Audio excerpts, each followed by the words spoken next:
ఐక్యరాజ్య సమితి స్థాపన యొక్క ఉద్దేశం ఏమిటి సార్? ఐక్యరాజ్య సమితి స్థాపన వరకు ఒక ఉద్దేశం ఉంది.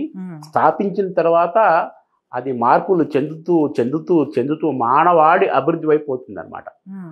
1945లో అక్టోబర్ 24న ఐక్యరాజ్య సమితి స్థాపించినప్పుడు మెయిన్గా ఇద్దరు రూజ్వెల్ట్ చర్చిల్, ఒక ఆయన అమెరికా అధ్యక్షుడు, ఇంకో ఆయన బ్రిటన్ అధ్యక్షుడు, ఇద్దరు కలిసి ఒక నావల పోతూ అనుకున్నారు, అరే ఫస్ట్ వరల్డ్ వార్ అయిపోయింది, సెకండ్ వరల్డ్ వార్ చేసేసాము, చాలా నష్టపోయాము, చాలా అలసిపోయాము, చాలా ఆర్థిక నష్టం ఏర్పడింది, ఎలాగైనా మనం ఆపాలి, ఇంక భవిష్యత్తులో రానికుండా ఏంటంటే చెప్పేసి వాళ్ళు అట్లాంటిక్ ఓషన్లో పోతున్నారు అనమాట.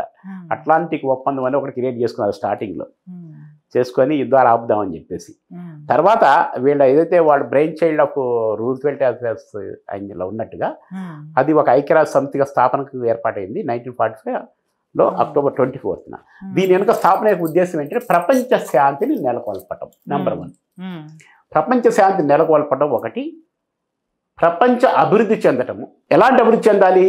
Financially, socially, economically development of the each country. వాళ్ళ రిసోర్సెస్ను వాడుకొని ప్రతి దేశం అభివృద్ధి చెందటము అనేది ఇంపార్టెంట్. మూడోది ప్రతి దేశానికి ఉన్న లాస్ని పరిరక్షించటం. ఇంటర్నేషనల్ లాస్ ఉంటాయి, ఒక దేశానికి మధ్య చాలా చట్టాలు ఉంటాయి. సో ఒక దేశానికి మధ్య ఉన్న కొన్ని అగ్రిమెంట్స్ ఏవైతే ఉంటాయో, వాళ్ళు తీసుకున్న ఒప్పందాలు ఏంటి ఉంటాయో వాటిని వైలేట్ కాకుండా వాటిని రక్షించడం. ఈ విధంగా చెప్పాలంటే ఇంకా రీసెంట్గా వచ్చేసరికి అది ఎలా డెవలప్మెంట్ అయిందంటే, స్టార్టింగ్లో పీస్ అండ్ సెక్యూరిటీ కోసం వచ్చిన ఇన్స్టిట్యూషన్ యునైటెడ్ నేషన్స్ ఐక్యరాజ్య సమితి, ఇప్పుడు యునైటెడ్ నేషన్స్ వచ్చేసరికి sustainable development of the total world, ప్రపంచవ్యాప్తంగా సుస్థిర అభివృద్ధి జరగాలి అని చెప్పి సుస్థిర అభివృద్ధి లక్ష్యాలని 2030 వరకు, అంటే ఈ 2030 వరకు కొన్ని లక్ష్యాలు ఏర్పాటు చేశారనమాట. దాంట్లో 30 లక్షలు వాళ్ళు చేశారు. 2015 వరకు 15 పెట్టుకున్నారు, తర్వాత 30 లక్షలు ఏర్పాటు చేశారు. దాంట్లో మెయిన్గా ఏంటంటే మీకు సిటిజన్షిప్ గురించి కానీ, జెండర్ ఈక్వాలిటీ గురించి కానీ, శానిటేషన్ మీద, ఉమెన్ కండిషన్స్ మీద, సో క్లీన్ సిటీస్ మీద, ఎనర్జీ మీద, రీనవబుల్ డెవలప్మెంట్ మీద, ఈ విధంగా ఈ 30 లక్షలు పెట్టేసి ఈ లక్ష్యాలు చేరడం కోసం ఎలాంటి కృషి చేయాలి అనేది ఐక్యరాజ్య సమితి ఇప్పుడు అభివృద్ధి చెందుతున్న పదంలో అభివృద్ధి అయితే ఒకప్పుడు యుద్ధాలు ఆపడం కోసం పెట్టింది. ఆల్మోస్ట్ ఇప్పుడు ఐక్యరాజ్య సమితి పెట్టిన తర్వాత యుద్ధాలు ప్రపంచ యుద్ధాలు ఏమి జరగలేదు కదా. 1945లో సెకండ్ వరల్డ్ వార్ ఎండ్ అయిన తర్వాత థర్డ్ వార్ చాలాసార్లు వచ్చినాయి.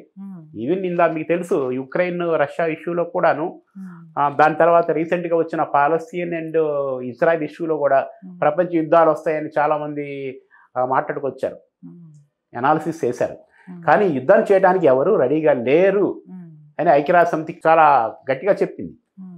ఎందుకు యుద్ధం కాలేరంటే ప్రతి దేశం కూడా అభివృద్ధిని కోరుకుంటున్నారు కానీ విధ్వంసాన్ని కోరుకోవట్లేదు. అన్డౌటెడ్లీ అది ప్రపంచానికి చెప్పాల్సింది ఎవరు? ఒక పెద్ద మనిషి చెప్పాలి. ఆ పెద్ద మనిషి ఎవరంటే ఇక్కడ ఐక్యరాజ్య సమితి. ఇప్పుడు ఎన్నోసార్లు మీటింగ్ పెట్టింది, నిన్న కూడా ఒక మీటింగ్ జరిగింది.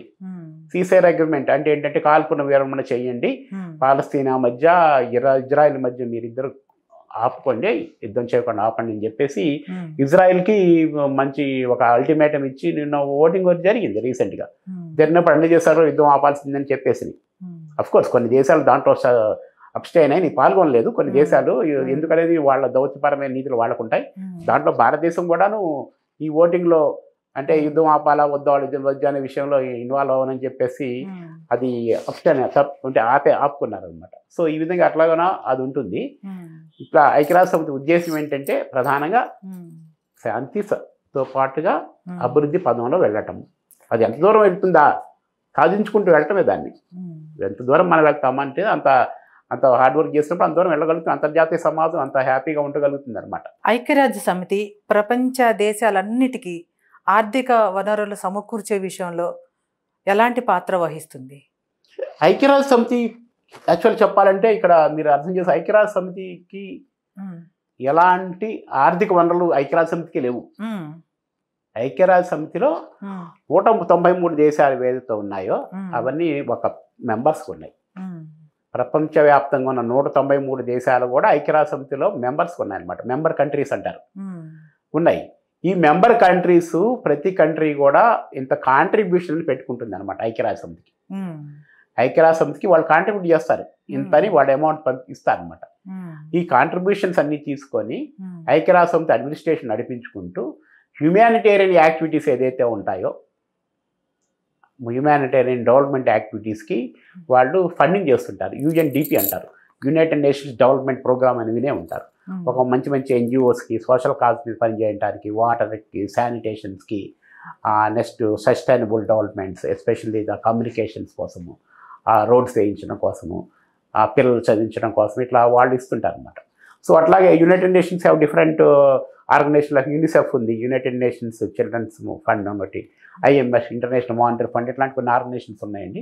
యునైటెడ్ నేషన్స్కి వచ్చే ఫండింగ్స్ ఏదైతే ఉంటాయో అటు చాలా దేశాలకి వాళ్ళు అండర్ డెవలప్డ్ కంట్రీస్ ఏదైతే అభివృద్ధి చెందకుండా నోచుకోకుండా ఉంటాయో వాళ్ళకి సహాయం చేస్తుంటారు అన్నమాట. సార్, అంతర్జాతీయ న్యాయస్థానం గురించి విన్నాము ఇప్పటివరకు అందరం కూడా. ఐక్యరాజ్య సమితిలో ఒక భాగమా? అంటే ఐక్యరాజ్య సమితిలో కరెక్ట్ భాగం అది. ఐక్యరాజ్య సమితిలో 6 విభాగాలు ఉన్నాయి. ఇప్పుడు ఐక్యరాజ్య సమితి పర్పస్ ఏంటి, ఏం చేస్తుంది, ద్వారా అవుతుంది ఏదో మాట్లాడుకున్నాము. అయితే ఐక్యరాజ్య సమితిలో బ్రీఫ్ చేస్తాను. 6 ఉంటాయి అన్నమాట. ఒకటేంటి ఐక్యరాజ్య సమితిలో పార్ట్గా జనరల్ అసెంబ్లీ ఉంటుంది. ఐక్యరాజ్య జనరల్ అసెంబ్లీ ఇయర్లీ ఒక 2 సార్లు సమావేశాలు అవుతాయి. ఈ జనరల్ అసెంబ్లీలో దానికి అన్ని దేశాలు మెంబర్స్గా ఉంటాయి, 193 దేశాలు ఉంటాయి. సో దాంతోపాటు ప్రతి దేశం కూడా general assembly meetings yearly twice జరిగినప్పుడు ఏమవుతుందంటే ఒక 5 మెంబర్స్ పంపిస్తారు వాళ్ళ దేశం నుంచి రిప్రజెంట్ చేయడానికి. సో జనరల్ అసెంబ్లీలో ఎవరు రిప్రజెంట్ చేస్తారు, భారతదేశం ఉందనుకో for example Indian government of India నుంచి maybe president prime minister of India, other external affairs minister of India, otherwise Indian foreign service నుంచి వచ్చిన సెక్రటరీ, వాళ్ళు గవర్నమెంట్ సెక్రటరీ ఎక్స్టర్నల్ అఫైర్స్ వాళ్ళు ఇస్తారనమాట. సో అది కాకుండా 5 మెంబర్స్ని వాళ్ళు ఎవరినైనా వాళ్ళు రికమెండ్ చేయొచ్చు అనమాట. So main head of the institutions అనేది జనరల్ అసెంబ్లీలో పార్టిసిపేట్ చేస్తుంటారు. 183 దేశాల నుంచి జనరల్ అసెంబ్లీలో పార్టిసిపేట్. ఈ జనరల్ అసెంబ్లీ ఏం చేస్తుంది అంటే సమస్యల గురించి జనరల్ అసెంబ్లీలో చర్చలు నడుస్తుంది.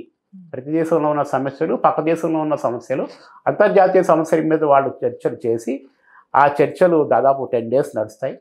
10 days నడిచినప్పుడు మన ఫర్ ఎగ్జాంపుల్ పార్లమెంట్ సెషన్స్ అలా నడుస్తుంటాయి. నడిచినప్పుడు ఒక సమావేశాలు ఏర్పాటు చేయటము, దాంట్లో కొన్ని రెజల్యూషన్స్ పెట్టడం, తీర్మానాల మీద ఓటింగ్ జరగటము, ఓటింగ్ జరిగిన తీర్మానాలను మళ్ళీ పంపించడము, దానికి ఎన్ఫోర్స్మెంట్ చేయటం తీర్మానాన్ని. ఇది జనరల్ అసెంబ్లీ యొక్క లక్ష్యం అన్నమాట. సో దీంతో పాటుగా ఇంకోటి ఏంటంటే రెండవది వచ్చేసి ఈ సెక్యూరిటీ కౌన్సిల్, భద్రతా మండలి అంటారు తెలుగులో. ఇది భద్రతా మండలిలో 15 కంట్రీస్ మాత్రమే మెయిన్గా ఉన్నాయన్నమాట. దాంట్లో 5 కంట్రీస్ ఏంటంటే పర్మనెంట్గా ఉంటాయి, 5 కంట్రీస్. అండ్ రిమైనింగ్ 10 కంట్రీస్ వచ్చేసి 2 ఏళ్లకు ఒకసారి మారుతుంటాయి, రొటేషన్లో మారుతుంటాయి అన్నమాట. సో ఇప్పటి వరకు 5 కంట్రీస్ యూఎన్లో రిప్రజెంట్ చేస్తున్నాయి, వాటి దగ్గర పర్మనెంట్ మెంబర్స్ అంటారు అనమాట. ఈ భద్రతా మండలి యొక్క ఉద్దేశం ఏంటి అంటే యునైటెడ్ నేషన్స్లో పార్ట్గా ఉన్న భద్రతా మండలి ఏం చేస్తుందంటే ఏదైనా రెజల్యూషన్ పాస్ అయినప్పుడు, తీర్మానం చేసినప్పుడు ఆ తీర్మానాన్ని ఒక దేశాన్ని కానీ ఎవరు కానీ ఆ తీర్మానాన్ని యాక్సెప్ట్ చేయలేదు అన్నప్పుడు కానీ, లేదా ఒక దేశం మీద ఇంకో దేశము అగ్రెషన్ పాల్పడుతుంది అంటే ఒక దేశం మీద ఒక దేశము ఏమంటారు దాన్ని లాక్కోవడానికి అగ్రెషన్ పాల్గొన్నప్పుడు దాన్ని ఆపడానికి ఈ భద్రతా మండలి ఫోర్స్ ఉంటాయన్నమాట. దాన్ని ఏమంటారంటే యునైటెడ్ నేషన్స్ సెక్యూరిటీ ఫోర్స్ అంటారనమాట. యునైటెడ్ నేషన్స్ సెక్యూరిటీ ఫోర్సెస్ ఉంటారు.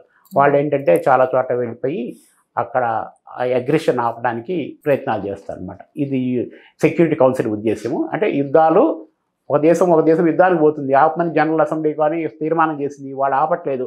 అప్పుడు యునైటెడ్ నేషన్స్ సెక్యూరిటీ కౌన్సిల్ ఒక తీర్మానంతో వెళ్ళిపోయి ఆ సెక్యూరిటీ కౌన్సిల్ తరఫున చేయడం జరుగుతుంది అనమాట. ఇది United nations security council. Next trusteeship council అని మూడోది. వాళ్ళెవరు అంటే అభివృద్ధి చెందని దేశాలు, ఒకటి వలస దేశాలు ఏవైతే ఉన్నాయంటే బ్రిటిష్ కింద కానీ, ఫ్రాన్స్ కింద కానీ, వచ్చి స్పెయిన్ కింద కానీ కొన్ని దేశాలు ఇప్పటికీ ఉన్నాయి. లేకపోతే ఆఫ్రికన్ కంట్రీస్లో కూడా కొన్ని దేశాలు కూడా ఇప్పటికంటే ఫ్రాన్స్ కిందే ఉన్నాయి వలస దేశాలుగా. ఆ వలస దేశాల్లో ఒక వాయిస్ బయటకు రావాలంటే, ఇప్పుడు ఒక దేశం కింద ఒక దేశం వలస దేశంగా ఉన్నప్పుడు ఆ దేశం వలస దేశంగా ఉంటుంది, ఆ మెయిన్ దేశం చెప్పింది వినాల్సిందే తప్ప అక్కడ పీపుల్ రిప్రజెంటేషన్ ఉండదు కదా. సో ఆ ట్రస్టీషిప్ అని చేస్తుంది అంటే ఏంటంటే అక్కడ వాళ్ళకు ఉండి ఆ దేశం తరఫున అన్ని వ్యవహారాలు ప్రత్యేకంగా చూడటం కోసం వాళ్ళ social development, economic development, political development and sustainable development మొత్తం చూడటం కోసం ట్రస్టీషిప్ కౌన్సిల్ అనేది దగ్గరుండి వాళ్ళకి సపోర్ట్ చేస్తూ ఉంటుంది. రెజల్యూషన్ చేయటము, ఆ పీపుల్కి సంబంధించిన రిప్రజెంటేషన్ వచ్చేలా చూడటము, ఆ పీపుల్ వాయిస్ని యునైటెడ్ నేషన్స్లో వినిపించేలా చేయడం కోసము ఈ third world countries, especially the colonial రూల్లో ఉన్న కంట్రీస్ ఏవైతే ఉన్నాయో ఆ కలోనియల్ రూల్లో ఉన్న కంట్రీస్ సపోర్ట్ చేయడం కోసమని ట్రస్టీషిప్ కౌన్సిల్ వచ్చిందన్నమాట.